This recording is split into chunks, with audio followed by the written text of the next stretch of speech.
Welcome back to Peaceful Life in Old Asia. You have found your way here, and that is enough. Whatever the day carried, its noise, its weight, its unfinished edges, you can set it down now. There is nothing left to do tonight. There is nowhere else you need to be. This moment, this breath, this quiet, it belongs entirely to you. Let your body soften where it rests. Feel the surface beneath you holding your weight completely, steadily, without any effort on your part at all. Your shoulders can release. Your jaw can loosen. Your hands can lie open and still, like leaves that have finally let go of the branch. Breathe in slowly, and as you breathe out, allow yourself to arrive here fully. You are safe. You are warm. You are resting. Tonight, we travel far from the ordinary world, back through time, to a place where life moved with the rhythm of tide and wind and salt. To a small stretch of coast in old Vietnam, where the sea gave generously to those who rose early enough to receive its gifts. Where the land was flat and open and pale with mineral light, and the sky at dawn spread itself wide and pink above the still water of the salt fields. It is a quiet place. A slow place. A place where a person might spend an entire morning doing only one thing, moving along the edges of shallow evaporation pools, listening to the soft crunch of crystal beneath their feet, watching the surface of the water shift from dark gray to rose gold to white as the sun climbed above the horizon. Our story belongs to three, a young woman named Linh, who has tended these salt flats for as long as she can remember, and who has learned to find in their silence everything she needs. A young man named Bao, a teacher who has arrived in the nearby village with nothing more than a few books, a gentle manner, and a pig. And the pig himself, Chut, who is clever in the way that certain animals are clever, quietly and completely, in ways that surprise you only after it is already too late to be anything but grateful. This is not a story of grand events. It is a story of mornings, and evenings, and the slow accumulation of small, tender things. A shared glance across a field of light, a conversation that lingers longer than expected, a ribbon dropped at precisely the right moment. It is a story about how love, when it grows in the right soil, does not announce itself with thunder. It arrives the way the salt arrives, slowly, invisibly, until one day you look down and find that the whole surface of your world has changed. White and crystalline and entirely new.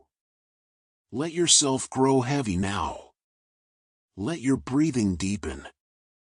There is nothing to hold on to tonight, and nothing to figure out. Simply listen. Simply rest. Simply let the story carry you down into the soft and peaceful dark. We begin at the edge of the water, in the hour before sunrise, when the sky is still the color of deep sleep and the salt fields are silver and still. Chapter 1. The Rhythms of the Salt Flats. She woke before the birds. This was how it had always been for Linh, her body tuned to some internal rhythm that preceded the rooster's call by a full half hour, that preceded the gray loosening of the sky by nearly as long. She would open her eyes in the complete dark of her small room, and for a moment she would lie still and listen. She listened to the wind moving through the thatch of the roof. She listened to the sea, which was not far, and which made a sound in the darkness like breathing, long, slow, continuous, as though the ocean itself were sleeping and dreaming and exhaling in its sleep. She listened to the frogs in the ditch behind the house, and to the soft settling of the house's timber frame, and sometimes, on very still nights, She could hear the faint crystalline whisper of the salt itself, drying in its pools, accreting in the dark. Then she would rise. Her movements in these early hours were unhurried and familiar, worn smooth by years of repetition until they required almost no thought at all. She dressed in the dark by feel alone, the rough cotton of her work trousers, the long-sleeved tunic she wore against the morning cold, the wide conical hat hung always on the same nail by the door. She drank a cup of water that she had left on the low table the night before. She ate a small amount of cold rice, standing at the window, looking out at the dark mass of the casuarina trees that lined the path down to the flats. Then she took her tools, the wide flat rake, the wooden scraper, the woven baskets balanced across a carrying pole, and she walked out into the night. The path to the salt flats ran southward from her house along a strip of packed earth that the salt farmers had beaten smooth over generations. On either side, the land was low and open, broken only occasionally by a stand of palms or a row of casuarinas leaning permanently away from the sea, shaped by years of coastal wind into attitudes of perpetual departure. The grass here was coarse and sparse, accustomed to salt air and thin soil, and it rustled in the pre-dawn darkness with a dry and papery sound that Lynn had come to find deeply comforting, the way some people find comfort in a familiar song heard through a wall.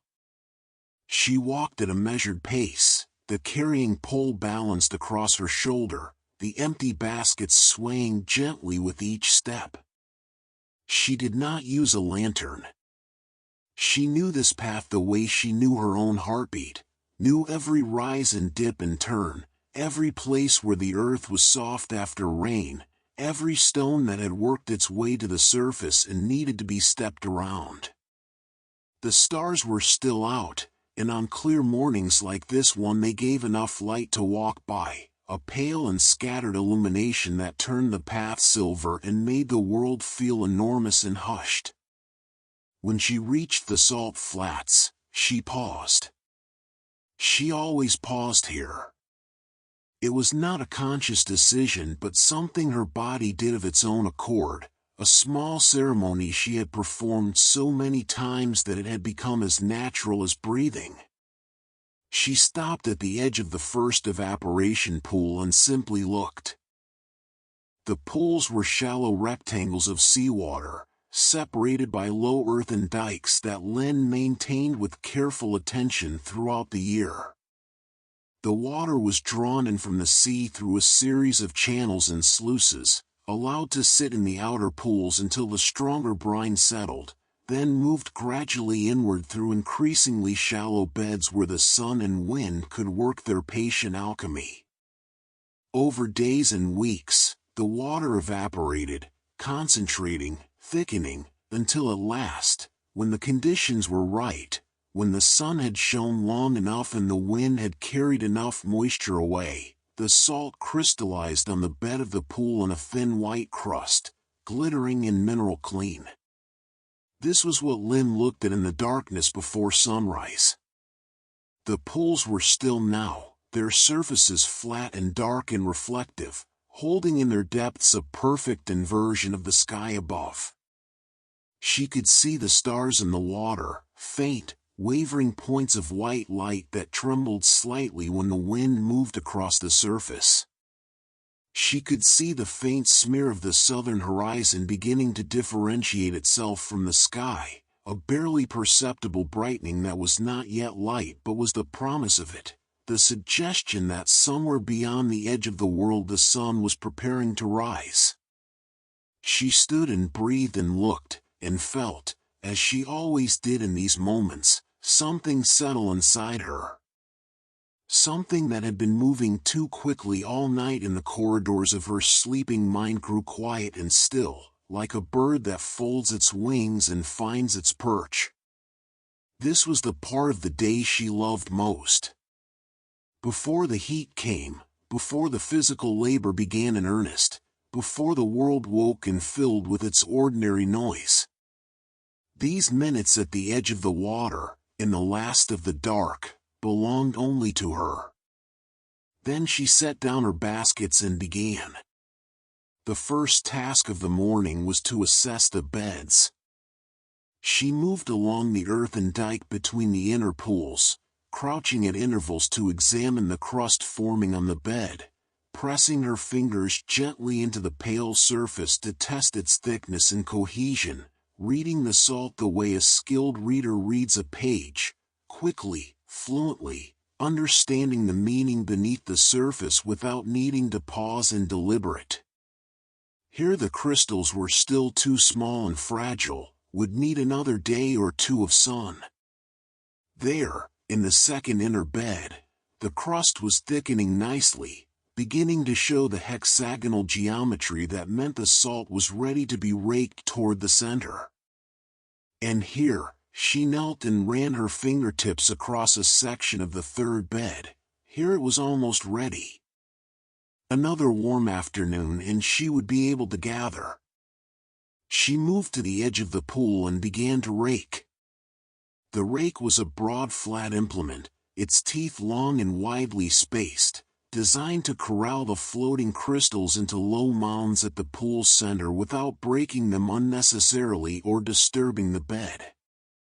Linh moved it through the shallow water with long, sweeping strokes, working from the edges inward in a rhythm she had refined over many years to be as efficient as it was meditative. The sound it made was soft and particular, a gentle susurration as the rake drew through the brine, the faint clinking and settling of crystals being gathered and rearranged, water running off the tool's surface in thin silver rivulets when she lifted it. She worked steadily. The sky was changing. In the east, above the dark line of the sea, the horizon had separated itself from the sky with a thin seam of deep amber. It was barely there, the faintest suggestion of warmth, but it grew as she watched, not quickly, never quickly at this hour, but with the patient inevitability of something that has been doing this for a very long time and sees no reason to rush. The amber deepened and widened, and at its edges the sky shifted through gradations of color so subtle and numerous that Linh had never found words for all of them, the dark blue-gray above, the zone of deep teal below it, then a band of greenish-yellow, then the amber deepening toward the horizon into something almost orange, almost red, but softer than either, a color that had warmth in it without heat, that spoke of beginning without yet having arrived there. She stopped raking and watched. This was another small ceremony of hers, this pausing to observe the transition. She could not have said exactly why it mattered to her, could not have articulated the particular quality of feeling that moved through her in these moments. It was not joy, exactly, though it contained something like joy. It was not peace, though it was deeply peaceful. It was something older and less nameable than either, a sense of recognition, perhaps, as though the sunrise were something she had been expecting all night, something she had held a place for, and its arrival confirmed a belief she had not quite known she held. The water of the pools caught the changing sky and held it perfectly. The pools became, in those minutes, a series of vast flat mirrors, each one reflecting a slightly different angle of the same luminous and transforming sky, so that standing among them one had the dizzying sense of being surrounded on all sides by color, of being inside the sky rather than beneath it, suspended in a world made entirely of light and water and the slow crystalline geometry of salt. Then the sun cleared the horizon, and the spell shifted, not broken, but changed, becoming something brighter and more ordinary and equally beautiful, and Linh returned to her work. By mid-morning she had gathered the salt from 2 of the inner beds, loading it into the woven baskets with her flat wooden scraper, carrying the filled baskets to the edge of the flat where she mounted the white crystals into a low pyramid that would drain and dry through the afternoon. The work was physical and rhythmic, the crouching and scraping, the lifting of the heavy baskets, the walk along the dike, the deposit and return. She had grown strong from it over the years, her arms lean and capable, her back accustomed to the particular ache of bending and lifting, her hands rough at the palm and fingertips where the tools had left their mark. She worked without hurrying and without urgency. The salt would be ready when it was ready. The sun would do what the sun always did. Her task was simply to be present, to observe, to move through the necessary work with attention and care, to leave each pool in the condition that would best allow the next stage of the process to unfold in its own time. She found this deeply satisfying, not the productivity of it, not the accumulation of salt in the growing mound at the edge of the flat, but the quality of presence it required, the way it kept her in constant conversation with the elements, the sun and wind and water that were her true collaborators in this work. In the village, she knew, people said various things about her. They said she was beautiful, which she accepted without particular emotion, the way one accepts a statement about the weather, interesting, perhaps, but not really the point. They said she was quiet, which was accurate. They said she was gentle, which she hoped was true. They said she was proud, which she did not think was quite right, though she understood why they said it. What they meant, she suspected, was that she had refused suitors. Not cruelly, not coldly, but quietly and consistently, with a gentle finality that did not invite argument. There had been several over the years, young men from the village, a merchant's son from the town to the north, once a fisherman from a family that her mother had considered respectable. She had met each of them with courtesy and returned each of them with a kind refusal that she offered no reason for, because she did not quite know how to put the reason into words. It was not that she had no heart for such things. It was not that she had pledged herself to solitude or thought love beneath her. It was something more practical than that, or perhaps more private, a sense that her life as it stood, simple and small and poor as it was, had a particular integrity to it, a wholeness that felt precarious and easily disrupted.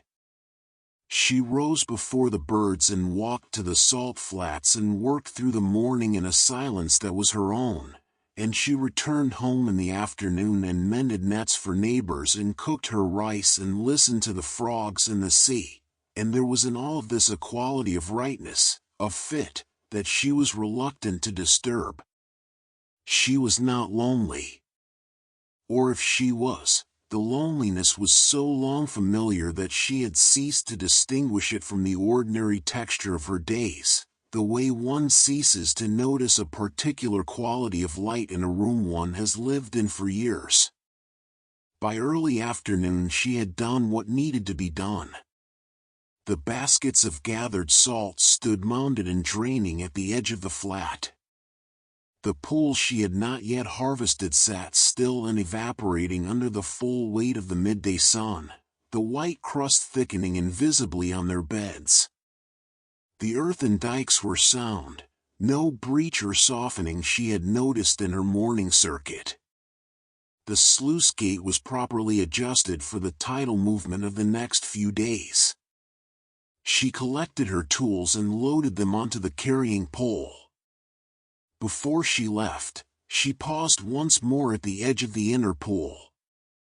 The sun was high now and the light on the water was completely different from what it had been at dawn, hard and white and direct, flattening the surface into a brilliant plane that made her squint. The reflections were gone in the ordinary sense, replaced by something purely luminous, the pool bright enough that it seemed to generate its own light rather than merely reflect it.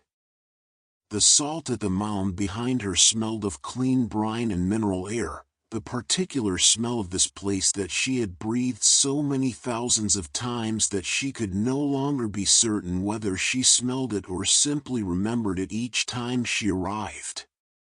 She stood there for a moment, quietly. There was no particular thought in her mind.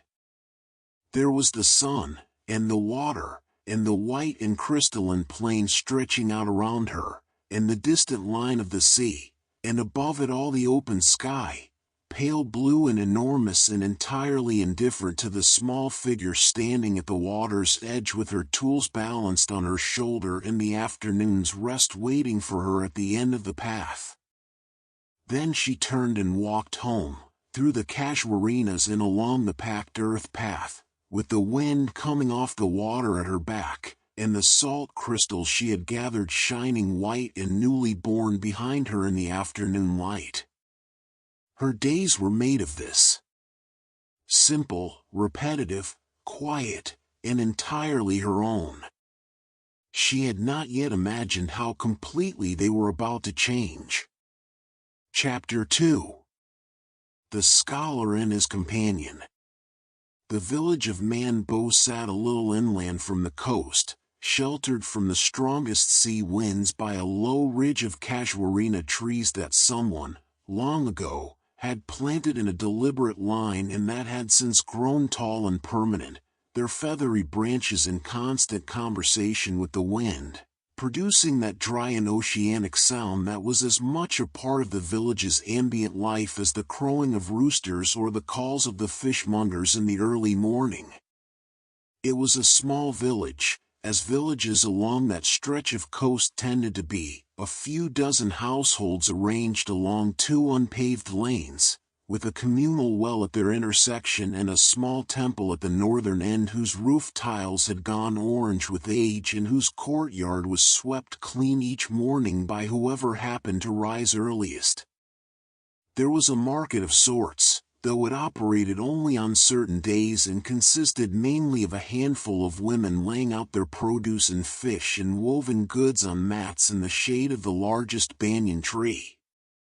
There was a headman, a medicine woman, a family that operated a small noodle stall from the front room of their house, and an elderly carpenter who did his work in the open air outside his workshop regardless of the weather, his hammer strokes a reliable percussion in the background of village life from just after dawn until an hour before sunset.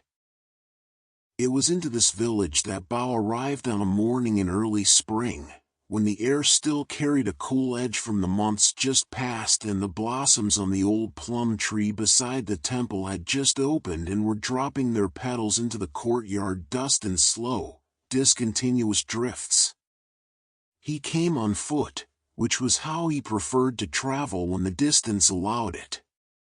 He carried a pack on his back, not a large one, because he owned fewer things than most people his age and had long since made his peace with this, containing several books, a change of clothes, a small writing set, a few dried provisions for the road, and a blanket that had been with him for so long that it had achieved a kind of personality, worn soft and familiar in the places where he folded and unfolded it each night.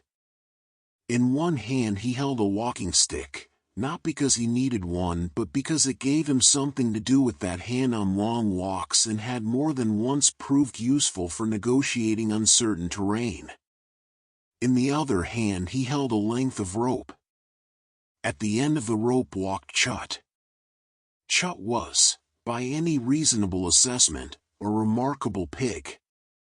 He was not particularly large, medium-sized, perhaps, with a coat of coarse pale bristle that caught the light in certain conditions and appeared almost silver. His ears were wide and attentive, and he carried them forward in a way that gave him an expression of alert engagement at odds with the general reputation of his species for oblivious contentment. His eyes, which were small and dark and set wide on either side of his broad, amiable face, had a quality that visitors frequently remarked upon, usually after a moment of silence in which they attempted to articulate what they were seeing. The quality was something like intelligence, but that word alone did not quite capture it. It was more particular than that, a quality of observation, of patient and continuous attention to the world around him, as though Chut were engaged at all times in a project of gathering information that he alone knew the purpose of. He walked beside Bao with the ease of a companion who has made many journeys and found them all, on balance, worthwhile. Bao had acquired Chut 3 years earlier, when the pig was barely a month old and had been separated somehow from his mother and found himself alone beside a road outside a village Bao was passing through. He had been thin then, and loud, and had followed Bao with the particular insistent urgency of a creature that has decided, without consultation, that this is the person who will be responsible for its welfare from now on. Bao, who was constitutionally incapable of walking away from anything that needed help, had stopped and looked at the piglet for a long moment, and the piglet had looked back at him with those small, dark, already serious eyes, and that had been that. He had named him Chut, meaning a little bit, a small amount, because that was what the piglet had been at the time, a small amount of pig. The name no longer fit in the literal sense, but it had adhered, and Chut seemed to have no objection to it, responding to it with the immediate and reliable attention that suggested he had accepted it as his own. The children of Man Bo were the first to find them. They came in the way children in small villages always come to strangers, at a cautious distance at first, hanging back behind the corner of the last house at the edge of the lane, then gradually closer as curiosity overcame reserve, then suddenly all around, as though proximity had reached some tipping point and the caution dissolved all at once into enthusiasm. They were 6 or 7 of them, ages ranging perhaps from 5 to 11, and they gathered around Bao and Chut with the frank and open assessment of children who have not yet learned to disguise their interest in new things.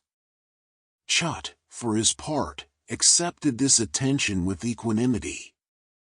He stood still while small hands reached out to touch his back, turning his head to observe each child in turn with an expression of calm and courteous interest, as though he understood that he was being investigated and found this entirely reasonable.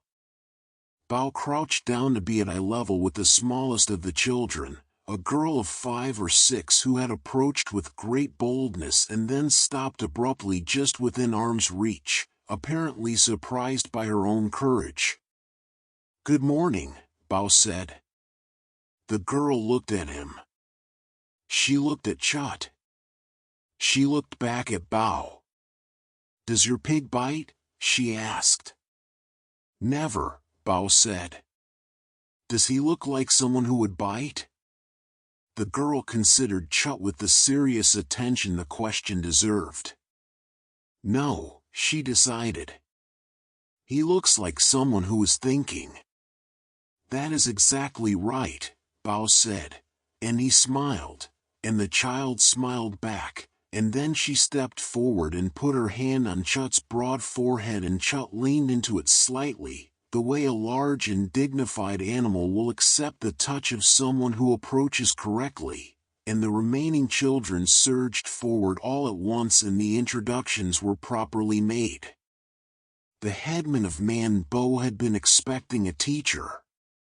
The village had petitioned the district for one for 3 years, their previous schoolmaster having died the previous monsoon season of a fever that had come on quickly and resolved itself in the irreversible manner. The children had been educated in the interim by whoever in the village had time and knowledge and patience for the work, which was not a consistent combination, and the results had been uneven. When word came that a young man had been appointed to their village, the headman had swept the schoolroom, a large thatched shelter on the western edge of the village, open on 2 sides to the breeze, and arranged a mat and a low table at the front and communicated to all relevant parents that instruction would begin the following week. What the headman had not anticipated was the pig. He stood in the doorway of his house on the morning of Bao's arrival and looked for a long time at the young man making his way up the central lane with 6 children orbiting him like small excited planets and the most alert-looking pig the headman had ever seen walking placidly at his side. And then he stepped out into the lane and introduced himself, because whatever questions the situation raised, they could all be addressed after the basics of courtesy had been attended to. Bao was given a room in the house of a widow named Bahan, who had 2 grown sons living elsewhere and a spare room that she had been letting to occasional travelers for the modest sum that supplemented her income from her small vegetable garden. She was a practical woman of about 60, with very little tolerance for sentimentality and a great deal of tolerance for eccentricity, having observed over the years that eccentricity was usually harmless and often interesting, while sentimentality was neither. She looked at Chup for rather a long time when Bao arrived with him on the end of the rope, and then she said that the pig could sleep in the small enclosure behind the house where she had previously kept chickens, and that she expected him to behave himself, and Chut looked at her with those serious dark eyes and she gave a single short nod as though they had come to an understanding, and that was the arrangement settled. Bao began teaching the following Monday. He taught in the way he had always taught, which was the way he had been taught himself by a schoolmaster in his own hometown who had understood that attention is a gift that cannot be commanded, only earned. He sat cross-legged on a mat at the front of the shelter rather than standing above the children, which some considered insufficiently authoritative but which Bao had found made conversation considerably more natural. He asked questions more than he gave answers. He used stories whenever he could, because stories opened doors in the mind that direct instruction could not, and because he had found that children who were listening to a story leaned forward without knowing they were doing it, their bodies arranging themselves instinctively into the posture of reception. He was patient in a way that was entirely genuine, not performed. When a child struggled with a character or a calculation, Bao did not move on but stayed with that struggle, finding another angle of approach, another explanation, another way of illuminating the same idea from a different direction, with the calm persistence of someone who has never doubted that the understanding will come, is already on its way, needs only time and the right light to become visible. The children, who had spent the previous year being educated by a rotating cast of reluctant substitutes, took to him with a wholehearted and slightly overwhelming enthusiasm. Chup frequently attended lessons. This had not been Bao's intention. The pig was supposed to remain in his enclosure during school hours, and for the first 2 days he did.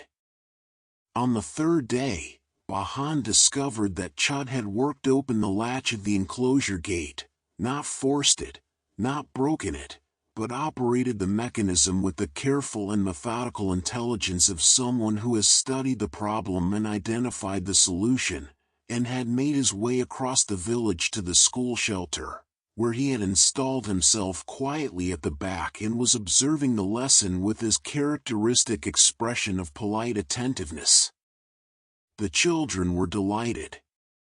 Bao looked at Chut for a moment, and Chut looked back at him, and Bao decided that there were larger battles and that this was not one of them. He reinforced the latch on the enclosure gate. The following morning, Chut was again at the back of the school shelter.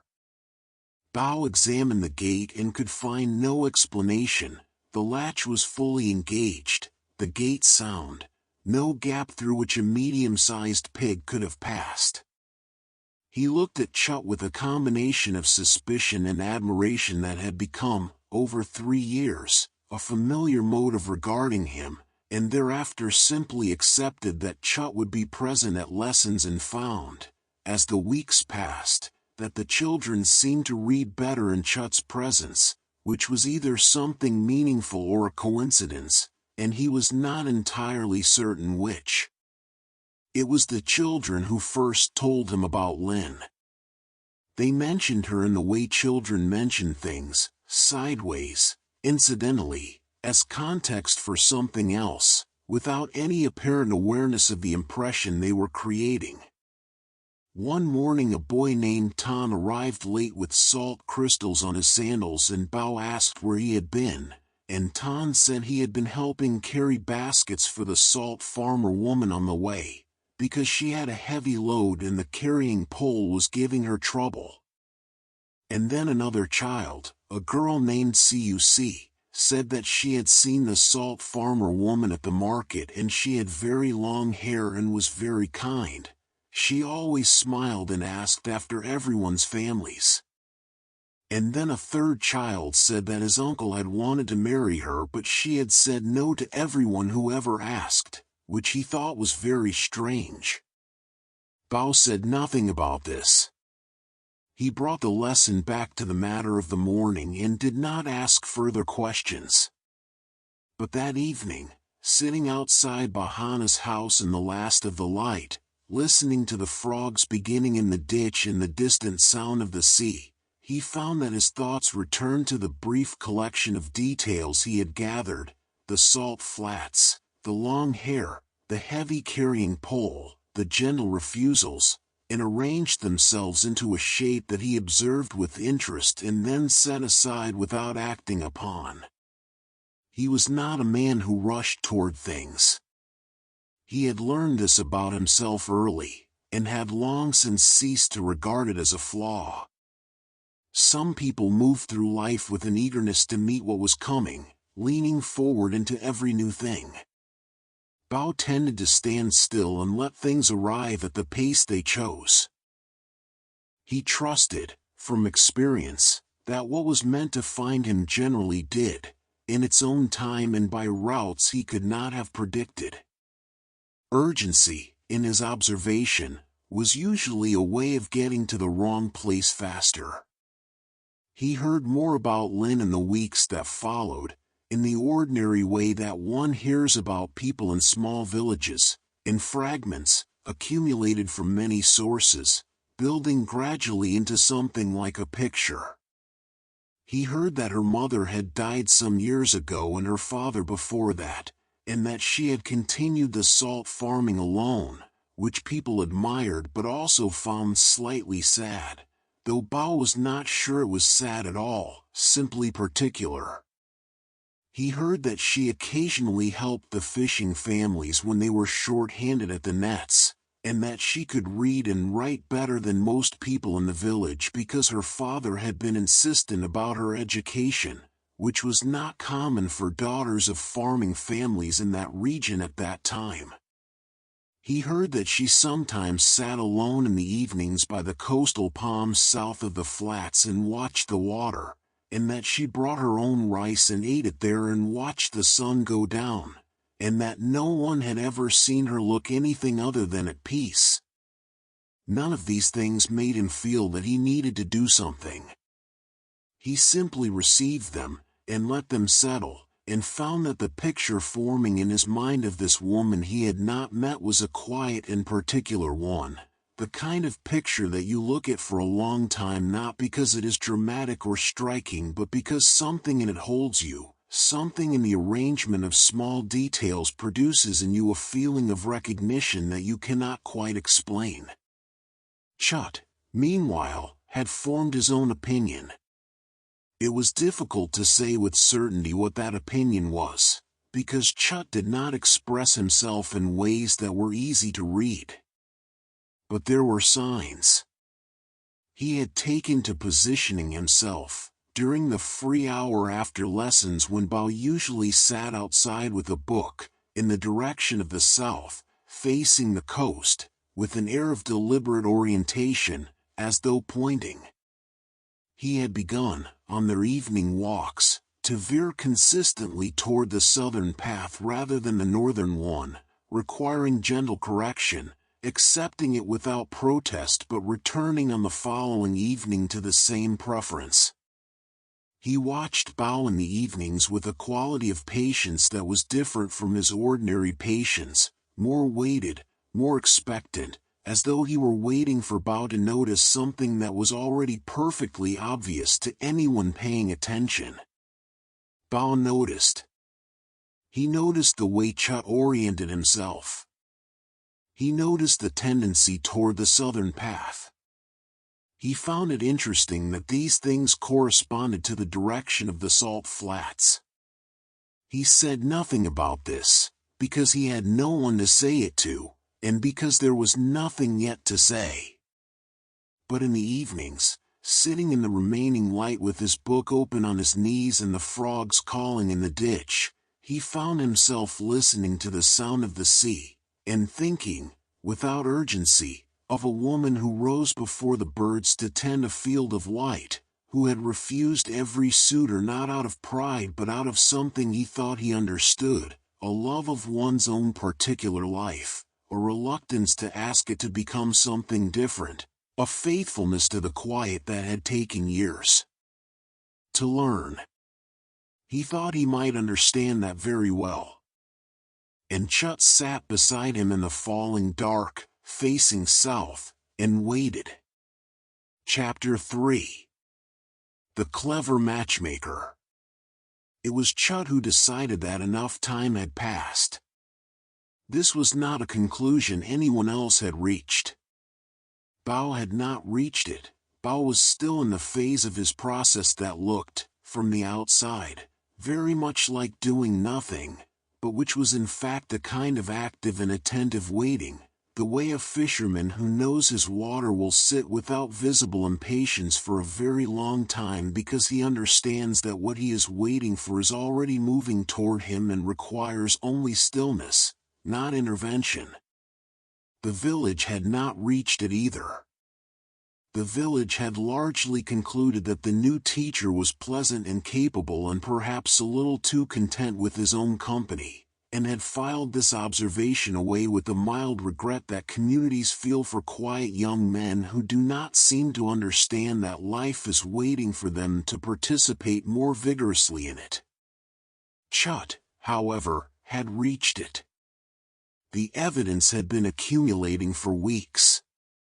There was the quality of Bao's silences in the evenings, which had shifted from their usual comfortable emptiness into something that had texture and direction, silences that leaned south, toward the coast, toward a particular stretch of flat pale ground that Bao had still not visited and toward a particular person he had still not introduced himself to. There was the frequency with which Bao's reading was interrupted by the act of looking up from his book at nothing in particular, which happened more often now and lasted longer than it used to.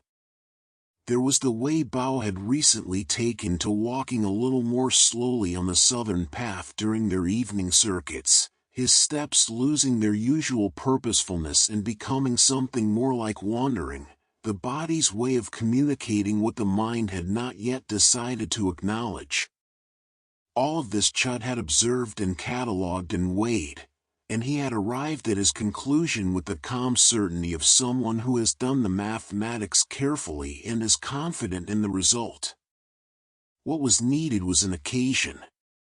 What was needed was a reason for proximity, something that would place Bao and Lin in the same small area of the world at the same time, in circumstances that made conversation natural rather than deliberate, so that neither of them would feel the awkwardness of having chosen to seek the other out. Left to their own devices, Chut understood, they would both continue indefinitely in their adjacent orbits, each aware of the other's existence, each finding elaborate reasons why the present moment was not quite the right moment, until the right moment had quietly passed and become a thing that might have been. Chut was not prepared to allow this. He began making preparations on a Tuesday, which was a half-day for lessons, Bao finished with the children at midday and spent the afternoon reading and walking and attending to correspondence that accumulated slowly but persistently in the form of letters from his family and former colleagues that he answered with great care and considerable delay. On Tuesday afternoons, Bao typically walked south along the coastal path for an hour, which meant that the salt flats were, on Tuesday afternoons, directly along his route. Chut had also, over the preceding weeks, conducted a patient reconnaissance of the area around the southern coastal palms. He had observed, on several occasions from a distance, because he took his walks with Bao and the southern path brought them within viewing distance of the edge of the flats on the days they chose it, that Lin sometimes rested in the shade of the coastal palms in the early afternoon, on days when her morning work was finished and the heat was at its height. She would sit with her back against the widest palm and eat her midday rice and sometimes take a brief sleep, and she sometimes laid things aside on the ground beside her while she rested, her hat, her carrying pole, and occasionally, on hot days when the sun was strong enough to make even the shade warm, the embroidered ribbon with which she tied back her hair. This last detail Chut had noted with particular interest. On the Tuesday in question, the weather was cooperative in the way that occasionally suggests the universe has organized itself around a specific outcome. The morning had been warm and clear, the kind of morning that produces a generous harvest for a salt farmer who rises early enough to take advantage of it, and by midday the inner pools would likely have yielded everything they were going to yield for the day, which meant Lin's work would be finished and her afternoon free. The heat was high and direct. The shade of the coastal palms would be exactly where one would choose to rest if one had been working since before dawn. Bao announced, at the end of lessons, that he was going for his walk. Chut received this announcement with an expression of such studied neutrality that it would have seemed suspicious to anyone watching carefully, but Bao was putting on his sandals and not watching carefully. They set off south. The path along the coast was beautiful in the early afternoon light, the sea visible between gaps in the casuarinas and long bright strips of blue-green that shifted and glittered as they moved. The wind was light and came from the southeast, carrying salt and the particular green smell of coastal vegetation, the casuarinas and the tough sea grasses and the occasional burst of something flowering in the scrub beyond the path. Bao walked with his hands behind his back, which was his habitual posture when he was thinking without being aware that he was thinking, and Chut walked beside him with a particular measured quality to his steps, as though timing something. When the path curved around the low rise that separated it from the salt flats and the stand of coastal palms came into view, Chut's entire demeanor changed in a way so subtle that only someone who had spent 3 years learning to read him would have noticed. His ears moved forward. His pace adjusted fractionally. He had, Bao would later reflect, the bearing of someone who has arrived at exactly the right place at exactly the right time and is maintaining composure about it. Lin was there. She was sitting with her back against the widest of the palms, exactly as Chut's observations had predicted, in the angle of shade the tree threw in the early afternoon. She had finished her midday rice, the small pot and cloth were tucked into her basket at her side, and was not quite asleep, in that pleasant borderland between wakefulness and rest where the mind loosens and lets go of its ordinary grip on things. Her hat lay on the ground beside her. Her hair, usually tied back against the work, fell loose around her shoulders in the shade, dark and long. And there, set aside on the ground perhaps half an arm's length from where she sat, was the embroidered ribbon, pale blue cloth with a small pattern of white flowers along its edge, the hair ribbon she wore every day and had set down for the afternoon's rest. Chut did not pause to deliberate. He had been deliberating for weeks. The time for deliberation was over. He pulled forward against his rope so abruptly and with such determined force that Bao's hand, unprepared, simply opened. The rope dropped.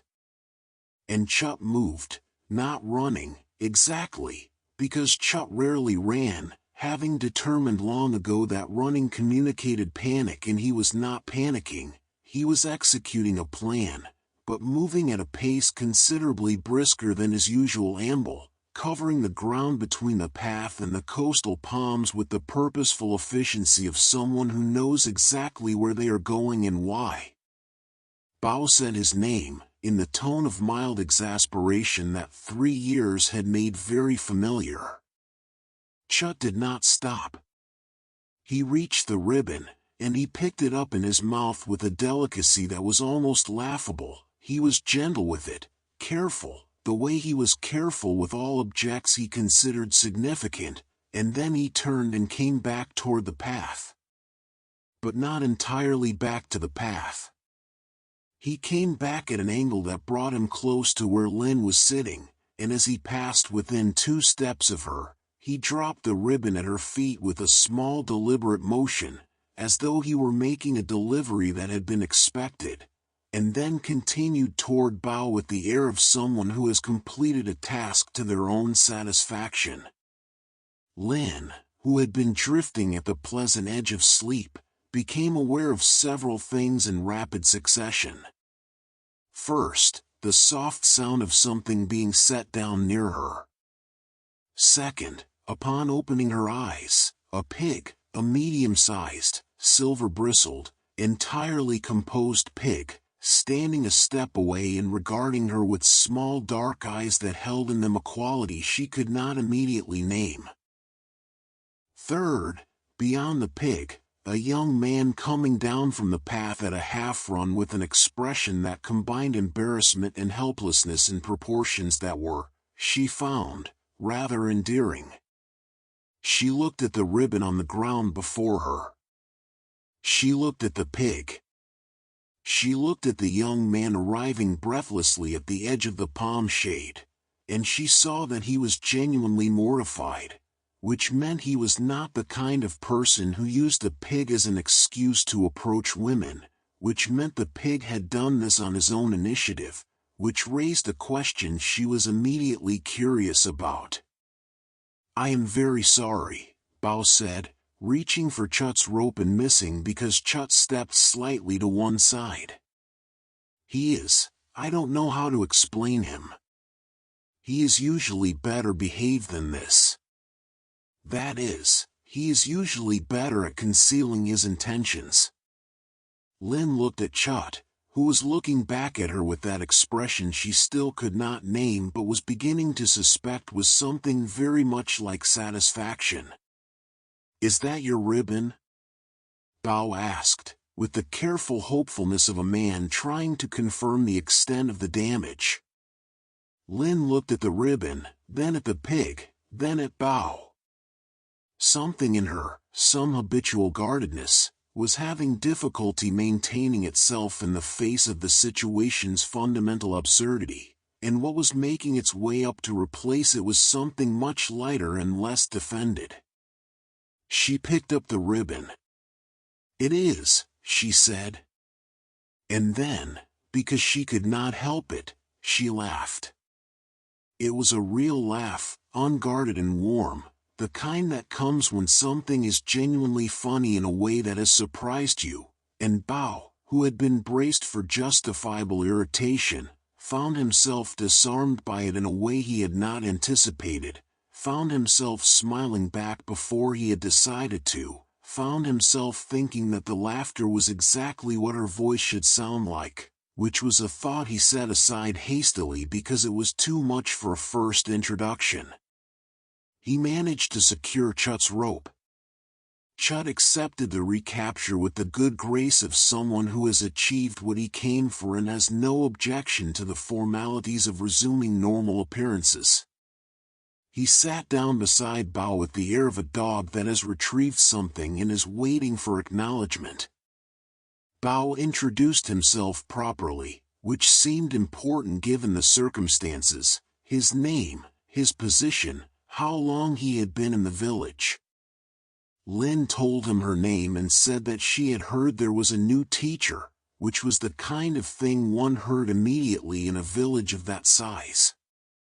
She said this without any of the particular shyness or heightened awareness that Bao had perhaps expected, which made him feel simultaneously more comfortable and more interested. "May I sit for a moment?" he asked. "Just while I establish that my pig has no further plans." She made a small gesture of invitation toward the base of the adjacent palm, and he sat, and Chud arranged himself between them with the unself-conscious contentment of a creature who has done what he set out to do and is now happy simply to exist in the warmth of the outcome. The afternoon opened itself around them. The palms made their dry sound overhead, the fronds shifting in the sea wind.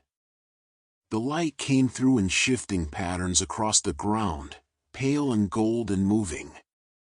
Somewhere beyond the casuarinas the sea was doing what it always did, steady and unhurried, indifferent and somehow comforting in its indifference. They talked. It was not the careful, slightly effortful conversation of people who are trying to make an impression on each other, not the conversation of strangers performing the social ritual of acquaintance. It was something easier than that, which surprised both of them slightly and which neither commented on because to comment would have been to make it self-conscious, and it did not feel self-conscious, it felt simply natural, the way conversation is natural when two people find themselves in agreement about the things that actually matter without having had to negotiate their way to that agreement. Bao asked about the salt, because he was genuinely curious and because asking about a person's work is, when done with real interest, one of the best ways to understand them. Lin told him about the evaporation process, the stages and their timing, the ways in which the salt farmer reads weather and water and season. She was precise and clear in her descriptions, using the particular vocabulary of her work without self-consciousness, which told Bao that she was not accustomed to explaining herself to people who did not already understand what she did, and was doing it now because the question seemed real. He asked what she looked for in the morning, in the dark, before the work began, what the assessment of the pools involved, what she was reading when she pressed her hand to the salt crust. She described it carefully, and he listened with the focused quality of attention that was his habit in conversations that interested him, and she noticed this quality and found it unusual enough to remark upon, internally, without saying so. She asked about his teaching, and he spoke about it with the plain, unornamented honesty of someone who has thought carefully about what he does and why. He told her about sitting cross-legged with the children rather than standing above them. She nodded at this as though it confirmed something, which it did. She had heard from a neighbor's daughter that the new teacher sat on the mat with them, and she had thought at the time that this said something specific about him, though she had not pursued the thought. The tide was shifting. The sun had moved past its apex and begun its slow arc toward the western hills, and the light across the salt flats had shifted from the hard white blaze of midday into something softer and more golden, the pools showing their reflective faces again, holding in their surfaces the pale blue of the afternoon sky and the first intimations of the color that would come later. They had been talking for an hour, perhaps more, and neither of them had noticed. "I should go back," Lin said, and looked at the sun's position with the habitual accuracy of a person who reads time from light rather than from a clock, and said it as a statement of fact rather than a desire, which was accurate. "Yes," Bao said, and made no move immediately, which was also accurate. Then he stood, and she stood, and they stood for a moment in the shade of the coastal palms with the wind coming off the water between them, and the moment had a quality that both of them felt and neither of them named, the particular quality of a thing that has begun without having announced its beginning. "You're a pig," Lynn said, and there was something in the way she said it, not unkindly, almost warmly, that suggested she had already revised whatever category she would normally have placed a ribbon-stealing pig into. Bao looked down at Chut, who was looking up at him with those dark, steady eyes. "He has opinions," Bao said. "About most things." "I noticed," she said. She looked at Chut directly, and Chut received her gaze with equanimity, and she nodded at him once, very slightly, in the manner of someone acknowledging a capable opponent.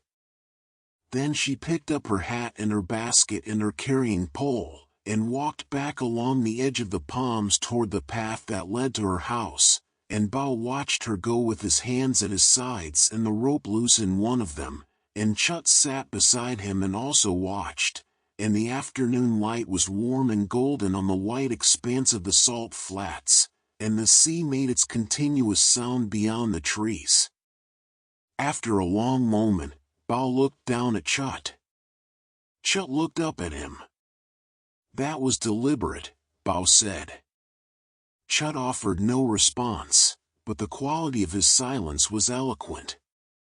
They walked home in the long light of the declining afternoon, Bao quiet in a way that was different from his usual quiet, not empty, but full, the way a vessel is full when it has just received something and is still settling to accommodate it, and Chut walked beside him at a pace that might, in another animal, have been described as cheerful, though in Chut it expressed itself only as a barely perceptible lightness in his step, a quality of forward motion that suggested a job well done and a pleasant evening ahead.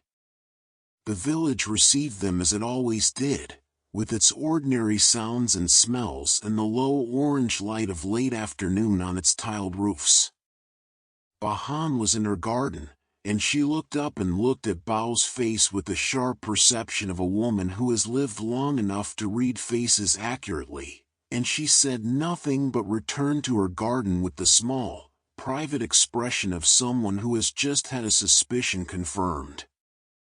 Bao sat outside until the stars appeared, his book open on his knees and unread, and listened to the frogs and the distant sea, and let the afternoon settle into him slowly, the way salt settles in still water, quietly, and completely, and changing everything it touches.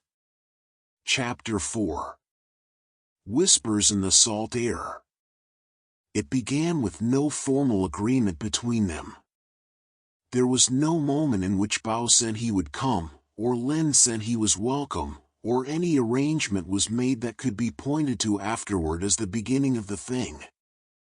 It simply happened the way certain things happen between people who have recognized something in each other and are willing, quietly and without drama, to let that recognition develop into habit, gradually, naturally, the way a path forms in a field not because anyone planned it but because someone walked the same way twice, and then again, and then the grass began to remember. The first time after the afternoon under the palms, Bao appeared at the edge of the salt flats on a Thursday, an hour before sunset, when Lin was finishing the last of her evening tasks, the checking of the sluice gate, the examination of the outer pools to assess what the following day's sun might do with what the current day had begun. She looked up and saw him standing at the edge of the dike with Chut at his side, and she felt something in her chest that she did not immediately name, a small warm thing, like an ember in a carefully banked fire, not demanding attention but present, continuous, real. She raised a hand in greeting. He raised one back. He did not come any further onto the flat without invitation, which she noticed and appreciated, the way one appreciates evidence that confirms a good impression. She walked to the edge of the dike and they stood together in the late light, which was long and amber, and threw their shadows far behind them across the pale surface of the outer pools, and they talked about nothing of great importance, the next day's weather, the height of the tide, a question Bao had about the structure of the sluice gate that was genuine in its curiosity and not merely conversational scaffolding. And then the sun touched the edge of the western hills and the light began its rapid evening change, and Lin said she was going in, and Bao said good night, and that was all. But he came again on Saturday. And then on Monday. And then it was simply a thing that happened, the way that certain presences become part of the rhythm of one's days without any single moment of decision.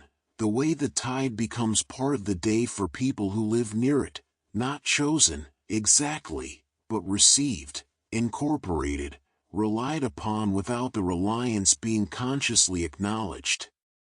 By the end of the second week, Bao was arriving not at the end of Lin's day but an hour earlier, when the afternoon work was still ongoing, and he had begun, without being asked, to assist. He learned the rake first, because it was the simplest and most repetitive of the tasks, and because Lin handed it to him one afternoon when her arms were tired from the morning's heavier work and the gesture was practical rather than symbolic, which made it easier for him to accept without ceremony and easier for her to offer. He was not skilled at it initially. The rake required a particular quality of movement, long and steady and even, applied with the right amount of pressure to gather the floating crystals without disturbing the bed beneath, that looked simple from the outside and was considerably more subtle in practice. Lin watched him from the opposite side of the pool and did not comment on the unevenness of his early strokes, because she understood that some things are learned through the body and not through instruction, and that the body needs time and repetition to find its way to the right movement. But after he had been at it for perhaps 20 minutes, she said, "Longer strokes," and he adjusted, and after another few minutes she said, "Less pressure at the end," and he adjusted again, and she watched the strokes improve without making anything of it, and after a while the improvement became its own kind of conversation. A dialogue conducted in motion and correction and response that existed alongside the ordinary spoken one.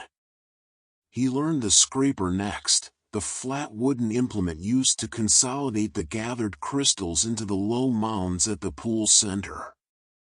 And then, over the weeks that followed, he learned the reading of the pools, how to look at the surface of the water and assess the state of the crystallization beneath, how to distinguish the crust that was ready to be gathered from the crust that needed another day, how to feel with his fingers the difference between salt that had achieved its full cohesion and salt that was still too fragile to harvest without loss. Chut was present throughout all of this.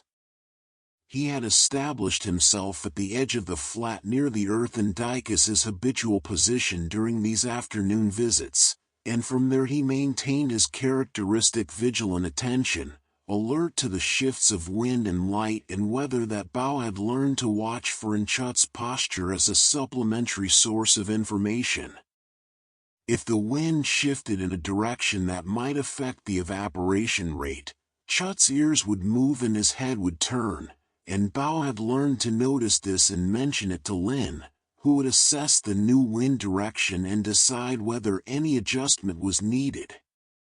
It became, over time, an unspoken system, Chut as early warning, Bao as intermediary, Lin as interpreter and decision-maker, and the system worked with an efficiency that none of them had designed and all of them relied upon. On the evenings when the work was finished early and the light was still good, they walked. The path that ran south of the salt flats followed the edge of the coast for a distance of perhaps 2 kilometers before turning inland toward a fishing hamlet that Lin knew but visited rarely. Along this stretch the ground was low and open, and the sea was visible the whole way, not the open ocean but the shallower coastal water, greener and more sheltered than the deep sea beyond the headland, with its particular quality of color in the late afternoon that shifted from jade to turquoise to a kind of luminous gray-green as the light diminished. The path itself was packed and smooth, and the casuarinas that bordered it on the inland side were widely enough spaced that the sea wind reached them without obstruction, warm and salt-carrying, moving through the feathery branches above them in that perpetual soft sibilance that was the sound Lynn had grown up with, in which she associated more than any other with the feeling of being exactly where she was supposed to be. They talked on these walks the way people talk when they are walking, more freely, more associatively, the rhythm of the feet loosening something in the mind that makes conversation move more naturally, less purposefully, following its own drift rather than a direction. They talked about things that mattered and things that did not, and sometimes the things that seemed not to matter turned out to matter considerably, and sometimes the things that seemed important resolved themselves into simple statements that needed no elaboration. Bao told her about the village he had come from, which was inland and very different from this coast, hills covered with rubber plantations, red laterite soil, a river that flooded reliably every monsoon season. He described his own education, which had been fortunate beyond what his family's circumstances might have predicted, the result of a schoolmaster who had seen something in him and pushed for a scholarship that his parents had not known existed. He spoke about this without either false modesty or exaggerated gratitude, simply as a sequence of events that had happened to him and shaped the direction of his life, which was the honest way to speak about good fortune. Lynn told him about her father, who had been the kind of man who taught his daughter to read in a time and place where this was not the expectation, not because he was unconventional in his thinking but because he was practical in his love. He had wanted her to be able to manage what was left to her after he was gone, and he had understood that managing required knowing, and knowing required words, and so he had given her words. She spoke about him with a plainness that was more moving than sentiment would have been, describing him the way she described the salt, precisely, from direct experience, without embellishment or apology. She told him about her mother, who had died more recently, who had been the better farmer of the two of them and whose understanding of the tides and the weather had been so acute that she seemed to possess a kind of prescience about conditions that was probably explainable but that Lynn had as a child considered simply magical. Losing her had meant losing a teacher as well as a mother, and Lynn had spent the first year afterward making the mistakes her mother would have helped her avoid, learning from them with the painful efficiency of someone who has no choice but to learn quickly, and arriving on the other side of that year with a competence that was genuinely her own but that she would have preferred to acquire differently.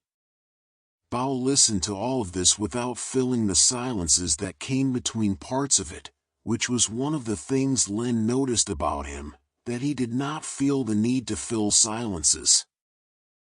Many people did. Felt silences as gaps in the conversation that required plastering over, and rushed to do so with words that were more about their own discomfort than about anything that needed to be said. Bao let silences be silences, which meant that when he did speak it was because he had something to say, and what he said was worth listening to. They talked about the stars. This began one evening when the sky cleared after a week of cloud and the stars appeared all at once in the sudden total way they do when they have been hidden and then released, the whole vault of the sky sharp and crowded and brilliant, and Lynn stopped walking and looked up and said the names of 3 constellations in rapid succession the way a person says the names of old friends they have not seen for some time. Bao stopped beside her and looked up and said the name of a 4th, which was different from the name she knew it by, and she said her name for it, and he said where his name came from, a book he had read as a boy about the history of astronomical observation, which had described the different names different peoples had given the same arrangements of stars, the way each culture had looked at the same scattered light and seen different shapes, different stories, and this led them into a conversation about the stories told on the stars that lasted until the moon rose and the path was bright enough to walk by without watching their feet, and Chut walked beside them through all of it, his own attention on the path and its night smells and the sounds the coastal dark produced, performing his quiet auxiliary function of keeping them safe while they looked at the sky. They talked about the history of this coast. Bao knew a great deal of history, it was one of his enthusiasms, alongside literature and the basic principles of natural science that he tried to convey to his students in ways that were connected to things they already knew, and he had read what he could find about the regions he was posted to before arriving in them, because he found that knowing the history of a place changed the way it looked, gave it depth and resonance, made its present state intelligible as the outcome of a long and particular story. He told her about the salt trade along this coast, which was older than most of the things people thought of as old, which had been a form of currency and a source of power and a reason for conflict and a basis for cooperation across centuries and regions in ways that most people who used salt never considered. He spoke about the traders and the farmers and the transport networks, the way the white mineral that Linh raked out of her pools each morning had moved through the world and changed it, quietly, invisibly, the way salt always changes things. Linh listened and found, as she always did when Bao spoke about history, that it made her feel differently about the ground beneath her feet, not grander, not more important, but more connected, more continuous, more aware that her life was not the beginning of something but the middle, that the flat pale ground she had tended all her life had been tended by others before her and would be tended by others after, and that this was not a diminishment but a kind of companionship, a presence of the dead alongside the living that was not gloomy but generous. She told him things she had not told other people. Not because she had decided to trust him with them, not as a deliberate act of disclosure, but because they came up naturally in the course of conversations that moved as freely as these ones did, and because when something came up and she offered it and he received it without making too much of it, without either dismissing it or granting it more significance than it naturally had, she found that the thing she had carried quietly for a long time felt lighter afterward, as though the telling had redistributed the weight. She told him that she sometimes wondered whether her insistence on her own solitude was as freely chosen as she had always told herself it was, or whether some part of it was simply fear, not fear of other people exactly, but fear of what it would mean to let her life become entangled with another life, to become responsible for someone else's happiness, to have her own routine and quiet disrupted by the unpredictability of another human being's needs and moods and presence. She said this without self-pity or self-criticism, simply as an honest report of something she had recently been examining. Bao was quiet for a moment. Then he said that he thought there was probably a difference between solitude that you chose and solitude that chose you, and that it was possible to live in the same solitude for a long time without being certain which kind it was, because solitude, like salt and water, becomes invisible once it is fully dissolved. She thought about this for the rest of the walk home and for some time after, turning it over in the way you turn over a thought that is still becoming what it means. On the evenings when the tide was low and the flats caught the last of the sunset light, all three of them would sometimes simply sit, Linh with her back against the low earthen dike, Bao beside her at the distance that had become their habitual one, close enough for easy conversation but not so close as to presume anything, and Chut between them and slightly forward, facing the water with the grave attentiveness of a sentinel who takes his post seriously. The sky above the sea would be doing the thing it did at that hour, the enormous layered spectacle of color that the flat coast and the wide water made possible, the bands of rose and amber and pale green above the horizon, the deeper blue behind them, the first stars appearing in the high eastern sky while the western sky was still fully lit. Neither of them spoke much in these moments. There was nothing that needed to be said. The sky was making its display and the water was making its sound and the salt air was warm and carried on it everything the coast had been all day, its heat, its mineral brightness, its particular smell of brine and growing things and distance. Chut would sometimes lower his head and rest it on his front feet in an attitude of perfect contentment, his eyes half closed, his bristled sides rising and falling with the slow respiration of an animal that is completely at ease, and this somehow gave permission for the same ease to exist in the two people on either side of him, the way the contentment of an animal in your presence communicates something about the safety and rightness of where you are. Sometimes Bao brought a book. He did not read from it uninvited, but sometimes Lin asked, and then he would read to her, choosing passages that seemed fitted to the moment, the light, the particular quality of the evening's silence. He read from a collection of classical Vietnamese poetry that he had carried since his student days and that was worn at the spine from a decade of handling, and he read slowly, with the careful diction of someone who understood that the sounds of the words were as important as their meanings, and Lin listened with her eyes sometimes open and sometimes closed, and the words went into the evening air and dispersed among the sound of the wind and the water and were, in a way, not very different from them. He read from a natural history of the coastal ecology of the central region that was less beautiful as prose but that described in detail the mechanisms of the salt flat ecosystem, the organisms that lived in the brine, the birds that came to feed at the edges of the pools, the subtle relationship between the salt farmers' management of the water levels and the health of the surrounding wetland, and Lin found this, in its own way, as moving as the poetry, because it confirmed in the precise language of science what she had known all her life in the wordless language of practice, that the work she did was not merely extraction but relationship, not merely taking but participating in something that was larger than herself and that required her care to remain what it was. Chut became, over these weeks, a kind of measure of the deepening ease between them. In the early visits, he had positioned himself with the deliberateness of someone who was still arranging things, still nudging and adjusting, keeping the required proximity maintained.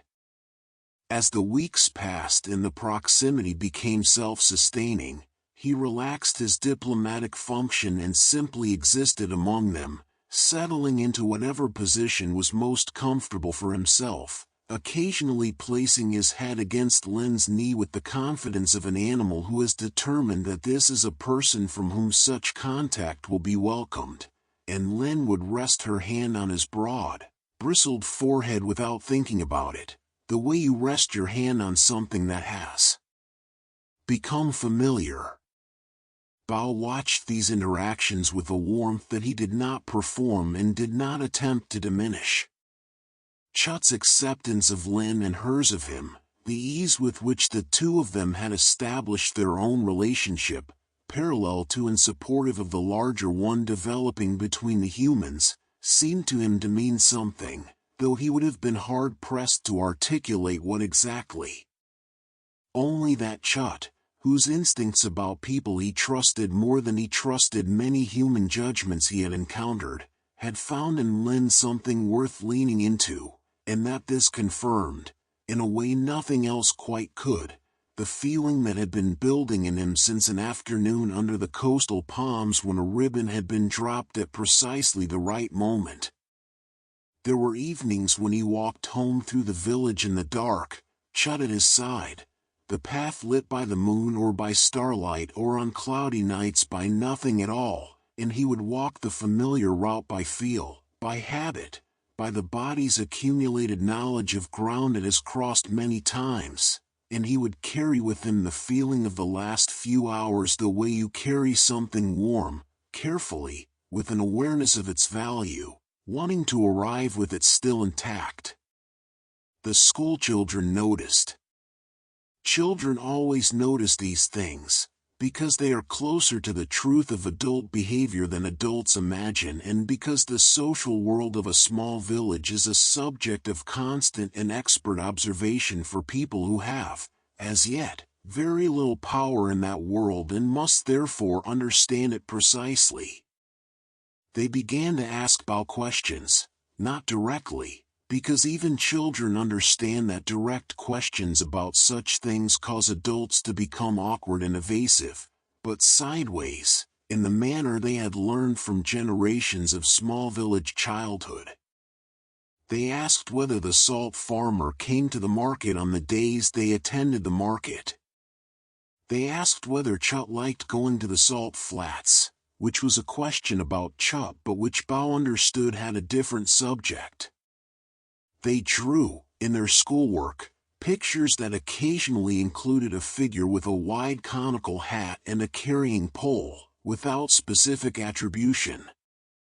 Bao received all of this with the gentle composure of a man who has made his peace with being transparent to children, and answered the questions he chose to answer and redirected the rest, and loved them for their interest, which was, at its root, the same love of things that were growing toward each other that animated most of human life if you looked at it clearly enough.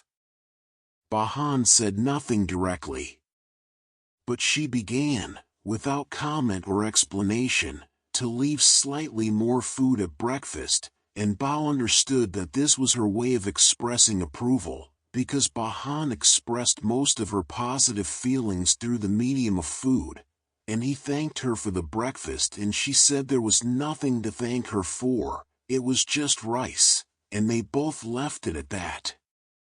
The salt flats held all of this, the conversations and the silences, the evenings of color and the mornings of work, the slow accumulation of small moments that do not announce themselves as significant while they are happening and are understood to have been significant only afterward, in retrospect. When you look back at them and see the shape they make together, the way crystals in a pool are only fully visible when there are enough of them.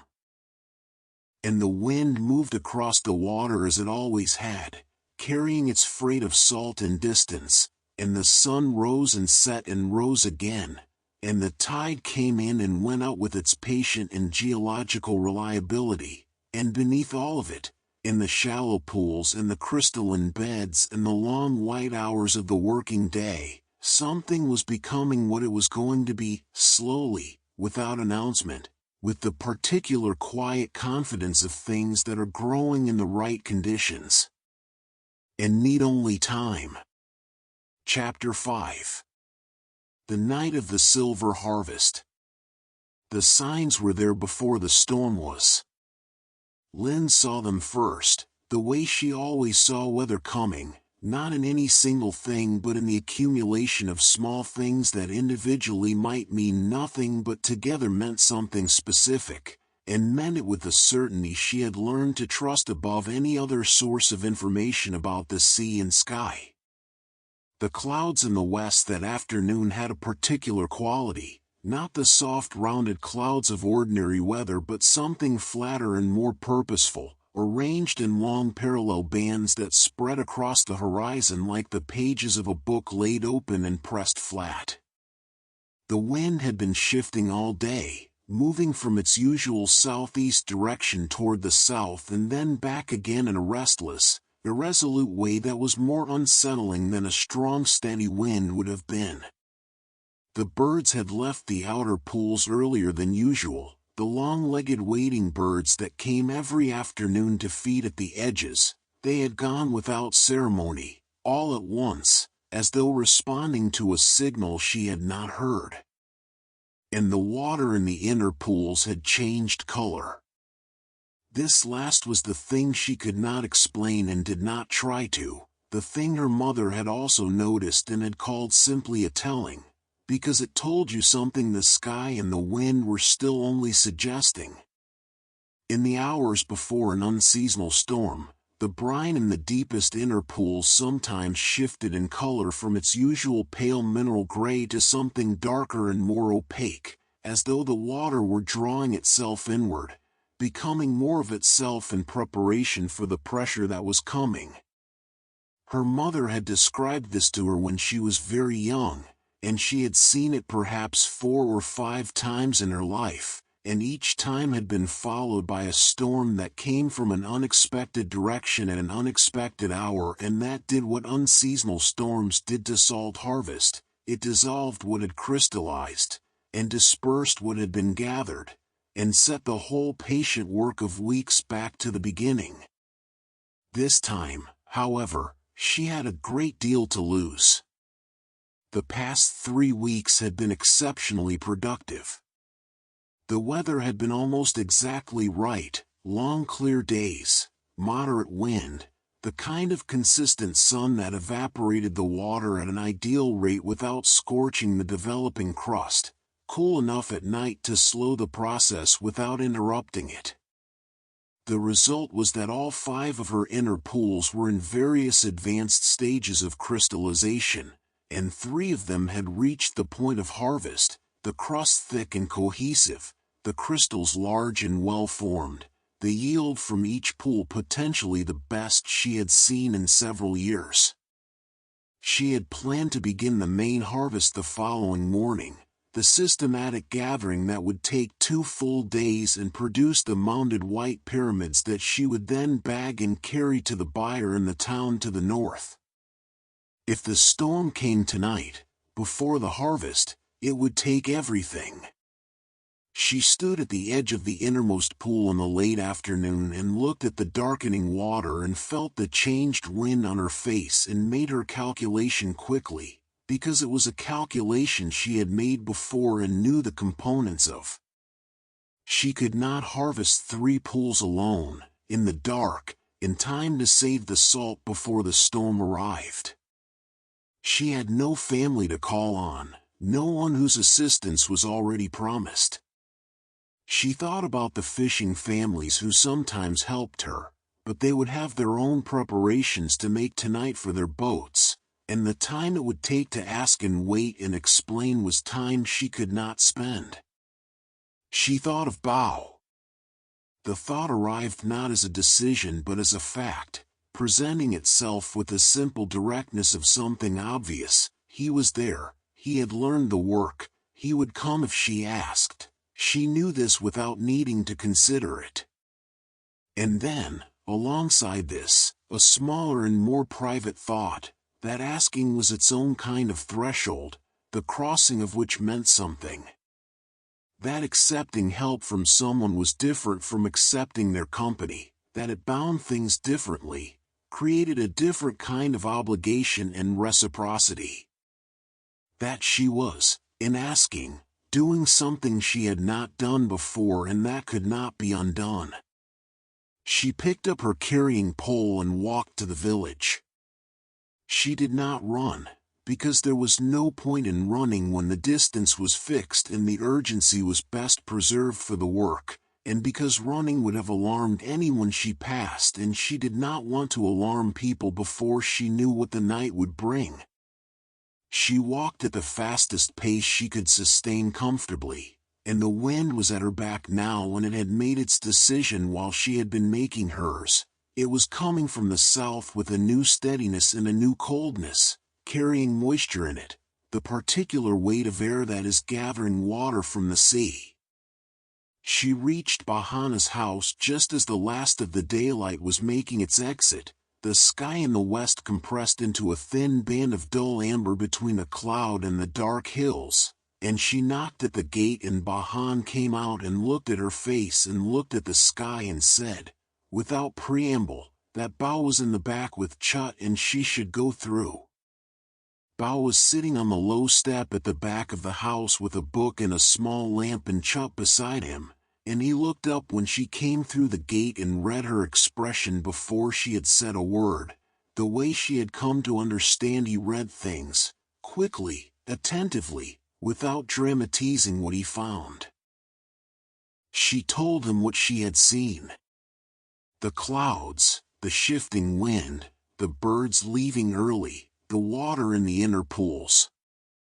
She told him what was at stake if the storm arrived before the harvest was in. She spoke plainly and without apology for having come, and he listened without interrupting, and when she was finished he was already standing. He looked at Chut. Chut was already on his feet. Bahan appeared at the back door and handed Bao an additional lantern without being asked, and also a length of oilcloth that could be rigged as a rain cover if the rain came before they were done, and a small bundle that turned out to contain rice balls wrapped in leaves, because Bahan understood that people doing difficult physical work in the dark would need to eat, and that this was something she could contribute to the situation, and that it was better to contribute something practical than to stand in the doorway expressing concern. They went back through the village, the three of them, Bao carrying the lanterns and the oilcloth and the food, Chut moving at a pace he had not used before on this path, something purposeful and measured and suited to the urgency, and Lin ahead of them carrying her tools, and the wind coming at them now from the south with its cold and weighted breath. The sky above the salt flats when they arrived was extraordinary. The last of the ambient light was gone and the stars in the east were clear and very bright, because the storm had not yet reached that quadrant of the sky, but in the south and west the clouds had built into enormous formations that the rising moon caught from below and illuminated in shades of silver gray and deep charcoal, great slow-moving mountains of cloud that had their own interior light, a faint and ominous luminescence at their cores that pulsed very slightly, not yet lightning but the promise of it, the electrical potential accumulating in the dark. The moon was high and nearly full, and in the intervals between the clouds it threw a light across the salt flats that was almost enough to work by, pale and silver and even, draining the color from everything and replacing it with a luminous monochrome that made the pools shine like hammered metal and the crystalline beds glow with a ghostly white intensity. Then the clouds would move and the light would dim and the flats would become darker and more uncertain, the features of the ground harder to read, the distances between the pools compressed by shadow into an indistinction that required careful movement. Linh gave Bao the broad rake and took the scraper herself, because she was faster with the scraper and the scraper's work was more urgent, consolidating the crystals into the central mounds where they could be quickly loaded into the baskets without the rain dispersing them back into the pool. They needed to work the three ready pools simultaneously, and alone she would have moved between them in sequence, but with two of them they could divide the ground, Lin on the innermost pool, Bao on the second, and then both of them on the third when the first two were done. She showed him the third pool quickly by lantern light, pointing out the dike between them, the position of the baskets, the target mound at each pool's center that he was aiming to build, and then she went to her pool and began. The work in the dark was different from the work in daylight, and not only because of the reduced visibility. There was a quality of concentration required that was more total, more consuming, with less visual information available, the body compensated with other senses, and Lin found herself reading the salt through her hands and through the resistance of the scraper and through the sounds the pool made as she worked it, the faint crystalline whisper that told her where the crust was dense and where it was thin, the subtle change in resistance that told her she was approaching the edge of the crystallized zone and needed to redirect. She worked in a focused and continuous silence, moving around the pool's perimeter with the economy of someone who has done this so many times that the body knows the path independently of the mind. From the second pool she could hear Bao working, the sound of the rake moving through the brine, and she found it steadying in a way she had not anticipated, the sound of another person working nearby in the dark, the knowledge that the task was being shared, that the labor was distributed across two sets of arms and two pairs of eyes. She had worked alone in all weathers and all conditions for a long time and had not known, until the alternative presented itself, how much of her quiet strength was also a kind of carrying, a weight she had held so consistently that she had ceased to experience it as weight. Chup moved between the pools.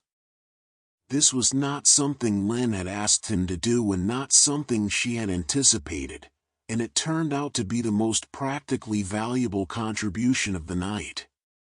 He moved with a sureness in the dark that neither of them could match, his senses attuned to things they could not see or hear, his low body close to the ground and its information, his intelligence processing what he gathered and translating it into movement and position.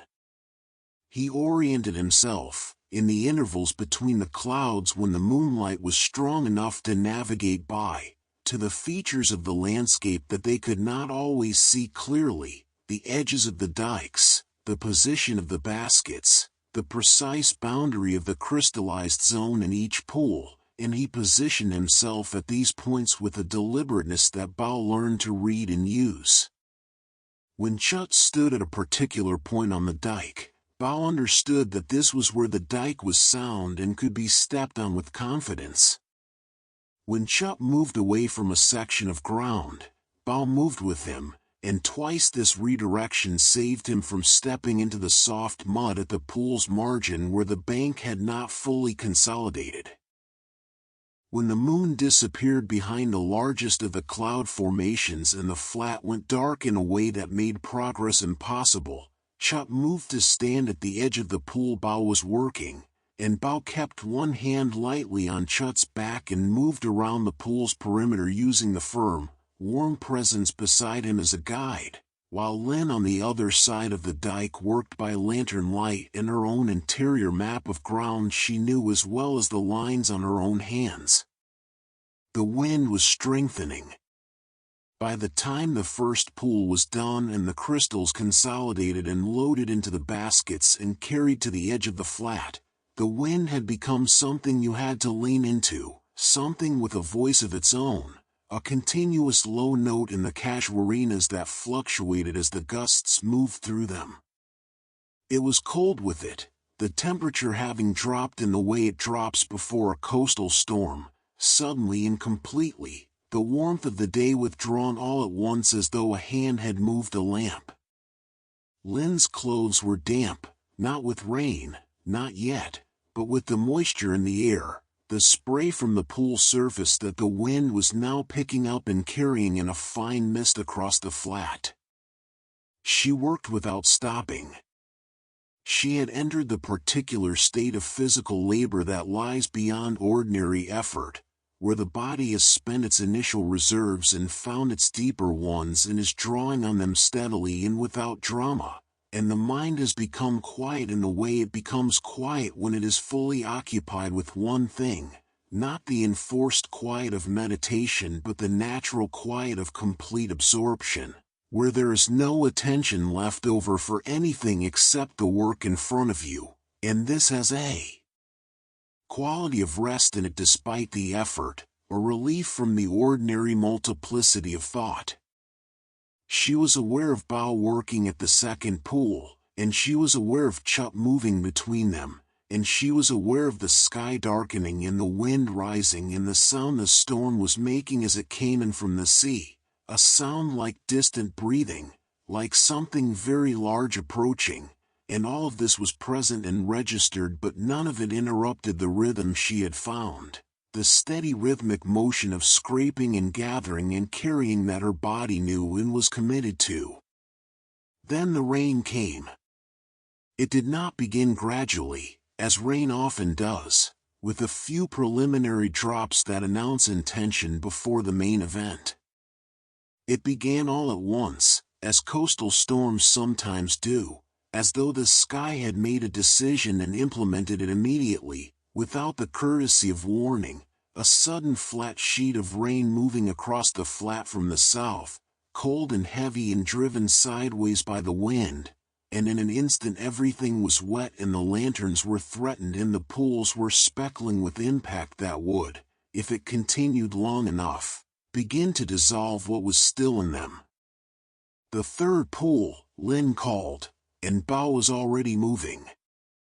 They worked the third pool together, side by side, which they had not yet done, Linh with the scraper and Bao with the rake, moving in opposite directions around the pool's perimeter and meeting at the far end and turning back, the crystals building at the center mound, the rain falling on them and on the pool around them. The wind made speaking difficult and unnecessary. They communicated through position and movement, through the mutual awareness of the shared task, through the understanding of where each other was and what each other was doing that had developed over weeks of working this ground in better conditions than these. The rain on the pool surface made a continuous sound that was both alarming and beautiful, 1,000 small simultaneous impacts, each one sending a tiny circle of silver expanding outward in the moonlight when the moon was visible, and on the gathered salt at the center mound it made a softer sound, almost a hiss, as the fresh water met the brine-soaked crystals and the chemistry between them produced a faint mineral breath. Chut stood at the edge of the pool in the rain with the complete equanimity of an animal that has decided to accept the situation, his bristled coat dark with water, his eyes half closed against the driven drops, his wide ears laid back in a way that indicated weather rather than distress. He watched them work. The third pool took longer than the first two, because it was the largest and because the conditions were against them, the rain and the wind and the cold working to slow the hands and reduce the visibility and make the simple mechanics of the work, the grip of the tool, the placement of the foot, the assessment of what had been gathered and what remained, more difficult. But they did not stop, either of them, and the mound at the pool's center built steadily under their hands despite everything. When the last of the harvest was consolidated and loaded, Linh carried the final basket to the edge of the flat herself, because she knew exactly where the ground was firm and how to navigate it in the dark, and because the weight of it was familiar and her arms knew what to do, and she set it down beside the others and stood for a moment in the rain with her hands at her sides and looked at the mounded baskets. They were safe. Not all of it. The outer pools still had their developing crusts, and the storm would slow that development, and there would be work in the days after to assess the damage and recalibrate the timing and adjust for what the weather had done. But the three ready pools, the three pools that had been on the edge of perfect harvest, the three pools whose yield represented the best of this season's work, those were saved. The salt was in the baskets and the baskets were clear of the water, and what the rain now did to the pools behind them could not touch what had already been gathered. Bao came and stood beside her. He was wet through, his hair flattened against his forehead, his shirt darkened with rain from collar to hem. He was breathing hard from the last effort of the third pool, the deep breathing of someone whose body has given what it had and is now returning to its ordinary rate. He looked at the baskets. He looked at the pools behind them, the rain moving across their surfaces in the moonlight. He said nothing, because there was nothing that needed to be said, and because the moment had a completeness to it that words would have reduced. Chut came and stood on Lin's other side. The three of them stood at the edge of the salt flat in the rain, looking at the mounded baskets and the silver water and the storm moving across the sky, and the moment was not dramatic. It was the opposite of dramatic. It was very quiet, despite the rain and the wind, a quietness at the center of things, the particular stillness that follows the completion of something difficult and real. Linh became aware, standing there, of several things at once. She was aware of the weight of exhaustion in her arms, the pleasant and specific fatigue of muscles that have been used fully. She was aware of the rain on her face, which was cold but not unpleasantly so, the kind of cold that reminds you that you are a living body in a physical world and that this is not nothing. She was aware of Chut warm and solid at her left side, his bristled flank against her leg, his weight steady and real.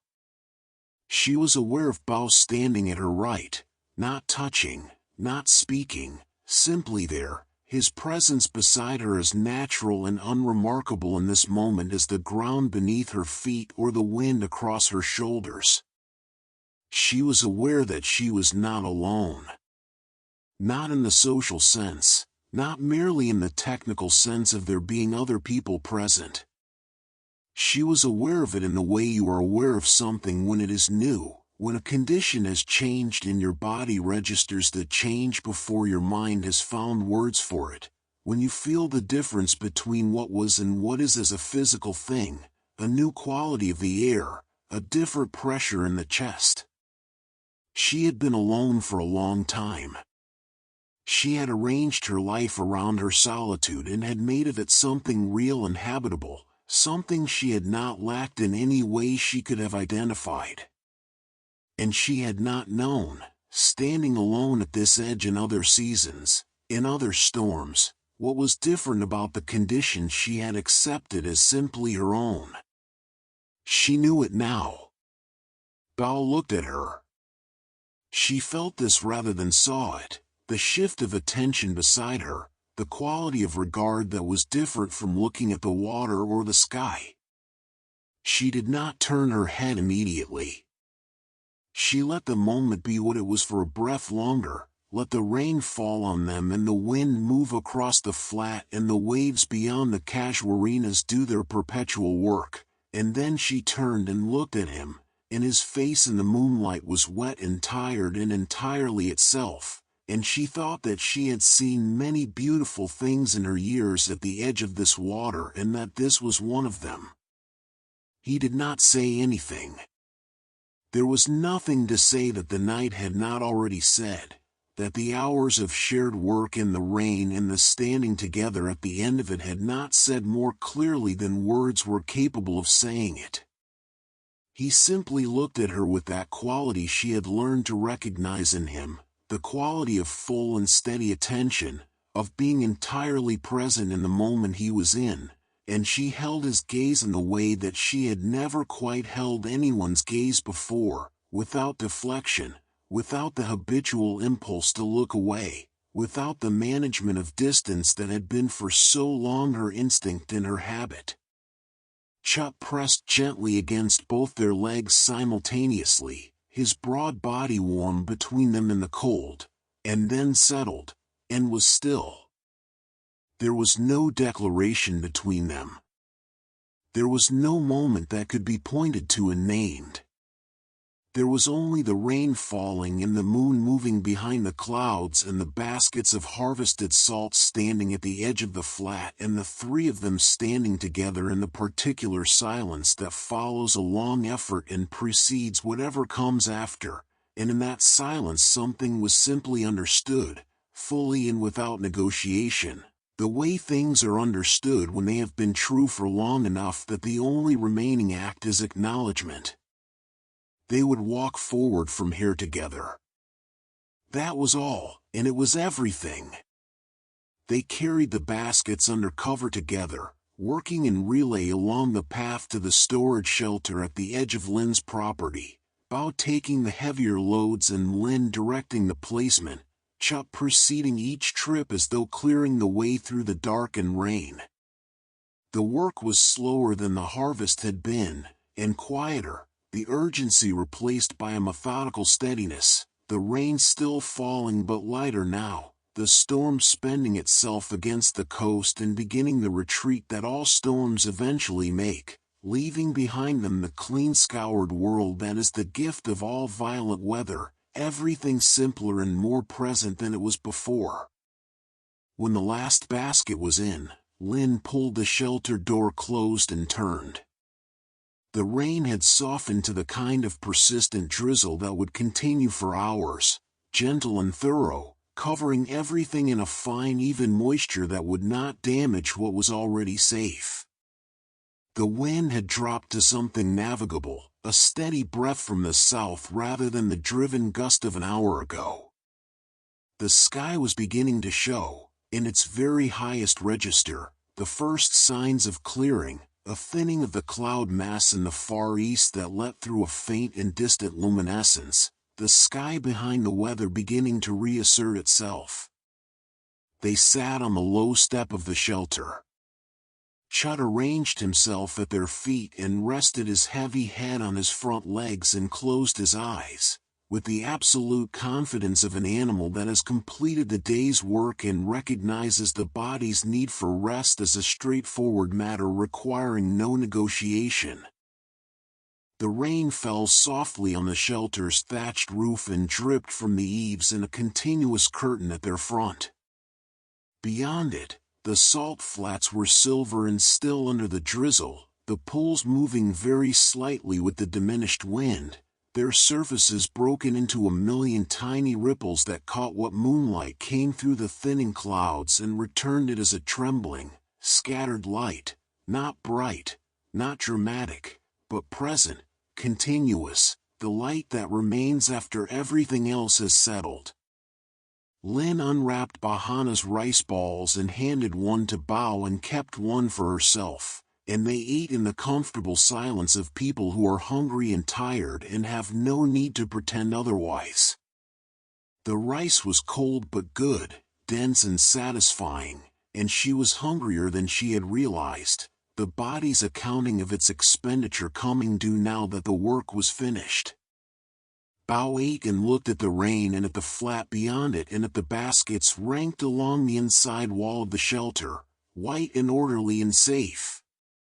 He looked content. Not the performed contentment of someone trying to convey a feeling, but the real thing, the quality of a person who is exactly where they want to be, doing exactly what they are doing, without remainder.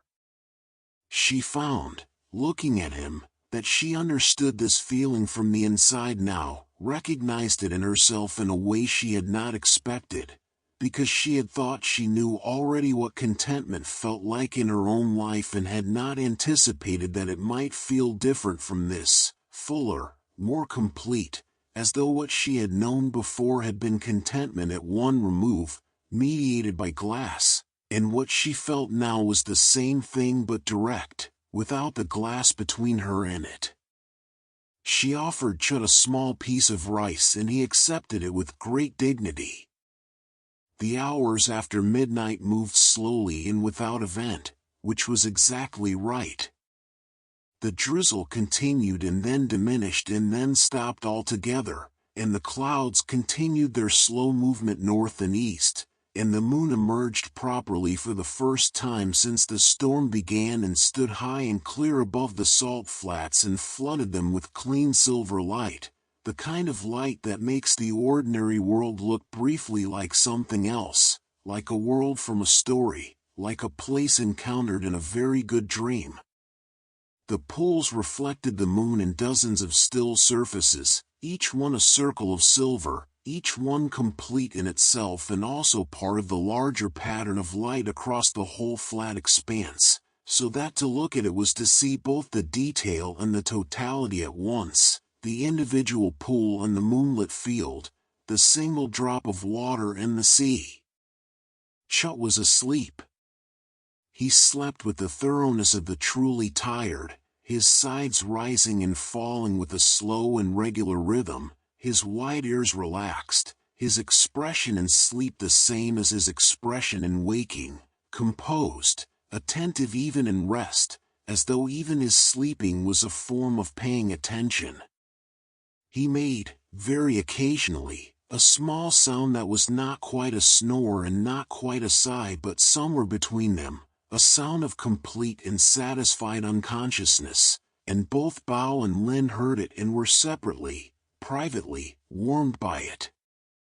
Bao leaned his head back against the wall of the shelter and looked at the moonlit flat and the still, reflective pools in the sky, which was nearly clear now, the last of the storm clouds moving off to the north, and the stars coming back one by one as the cloud thinned, not the dense brilliant field they would be on the driest nights of the dry season but a beginning, a return, each star reappearing with the quality of something coming back to a place it belongs. Lin sat beside him and looked at the same things. The shelter step was narrow enough that they were close, shoulder nearly to shoulder, the warmth of proximity real and simple and no longer something either of them was carefully measuring. The night was very quiet. The frogs had returned, they always returned after rain, with renewed enthusiasm, filling the ditches and the margins of the pools with their unself-conscious chorus, an antiphony of deep and shallow voices that was somehow both entirely ordinary and deeply comforting, the sound of the living world resuming its business after the interruption of the storm, going on with what it had been doing and would continue to do regardless of the weather, regardless of the season, regardless of the small human events taking place at the edge of the salt flat on a moonlit night in early spring. The tide was coming in. She could hear it in the distance, beyond the casuarinas, the regular deep sound of waves running up the beach and receding, the sea doing what it had always done on this coast and would continue to do long after everything else about this night had passed, the salt dissolved and sold and consumed, the shelter weathered and remade, the path worn down and renewed by the feet of whoever came after. The sea did not acknowledge the human events at its edge except to continue, which was its own kind of acknowledgement, the acknowledgement that says, this too is part of what is, this too belongs in the world, this too is real and matters and will be held in the long patience of water and time. Lin listened to the tide and felt the night settle around her and breathed the rain-clean salt air and was, in every part of herself, at peace. Not the peace of absence, not the peace of having kept things at bay, which was the only kind she had known for a long time. The peace of presence. The peace of having let something in and found that the letting in had not cost her what she feared but had given her what she had not known to want. Beside her, Bao's breathing had slowed to the long, even rhythm of someone approaching sleep, the body making its own decision about the hour and the exhaustion and the safety of where they were in allowing itself to rest. She did not move. She sat still and listened to the frogs and the tide and the last wind and the casuarinas, and looked at the moonlight on the pools and the stars returning to the cleared sky, and felt the weight of Chut sleeping at her feet and the warmth of Bao beside her, and she held all of it, not clutching, not afraid of it leaving, but simply holding it the way the pool holds the moon, openly, completely, with the confidence of a surface that has learned it can hold what the sky offers without being diminished by it. The moon moved through the sky the way it always had, steady and unhurried, and its light moved across the salt flats the way light always moves across still water, slowly, with great attention, touching everything. The three of them rested. The frogs continued. The tide continued. The stars continued.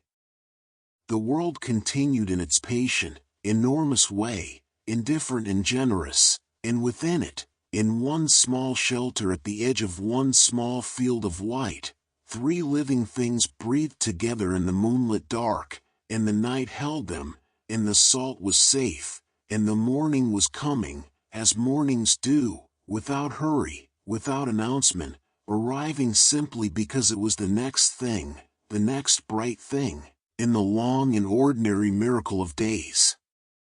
Good night. Have a good night's sleep.